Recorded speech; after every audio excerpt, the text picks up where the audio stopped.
इतिहासातील सर्वात मोठा गुन्हा कोणता माहीत आहे?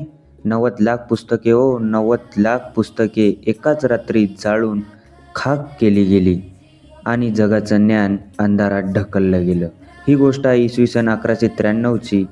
भारताचा अभिमान आणि जगातील सर्वात मोठे ज्ञानकेंद्र नालंदा विद्यापीठ, जिथे जगभरातून विद्यार्थी ज्ञान शिकायला यायचे आणि जिथे 10,000 पेक्षा जास्त विद्यार्थी आणि 2,000 पेक्षा जास्त आचार्य राहत होते.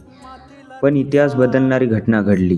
तुर्की आक्रमक खफ्तियार खलिजने आपल्या अज्ञानामुळे, आपल्या अहंकारामुळे आणि नालंदा विद्यापीठाला आग लावली.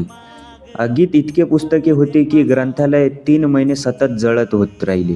विचार करा, मानवजातीचं सर्वात मोठे ज्ञान धुरात उडवलं गेलं. आज आपल्या हातात जे थोडे ज्ञान आहे ते त्या राखेतून उरलेले थोडे तुकडे आहेत. इतिहास फक्त वाचायचा नसतो, तर तो जपायचा असतो. जर तुम्हाला वाटतं की नालंदासारख्या ज्ञानकेंद्राची कथा प्रत्येक भारतीयाने जाणून घेतली पाहिजे, तर ह्या व्हिडिओला लाईक करा, शेअर करा आणि कमेंटमध्ये लिहा. ज्ञान जाळलं जाऊ शकते, पण थांबवता येत नाही.